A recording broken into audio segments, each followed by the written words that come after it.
একজনটা দুই ভাই, একবার মেয়ে আর একবার ছেলে। জি। একবার মেয়ে বিদেশ পাঠাইছে আর এক ভাইয়ের ছেলে বিদেশ পাঠাইছে। চাচাতো ভাই আর চাচাতো বোন। সম্পর্কে স্বাস্থ্য ভাই স্বাস্থ্য বোন।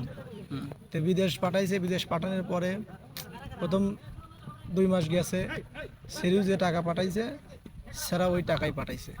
ভাইও যা টাকা পাঠাইছে বোনও তাই টাকা পাঠাইছে। তাই পাঠাইছে, একই দেশে গেছে না? একই দেশে গেছে। একই দেশে গেছে, একই জায়গায় গেছে। তারপরে যাওয়ার পরে 2 মাস 3 মাস 6 মাস যাওয়ার পরে বোন যদি পাঠায় 30,000, ভাই পাঠাইলো 20,000। সাদা। 20,000 কোন পাড়াকে ভাই? তখন ওর বাপ কইছে যে কি ব্যাপার বাজান, ও মিয়া মানুষ হয়া ও পাঠায় 30,000 আর তুমি পাঠাও হলো 20,000, সমস্যা কি? কথার প্রশ্নই মানে তখন সবাই বলবে। তখন ওই স্যারা কি করবে?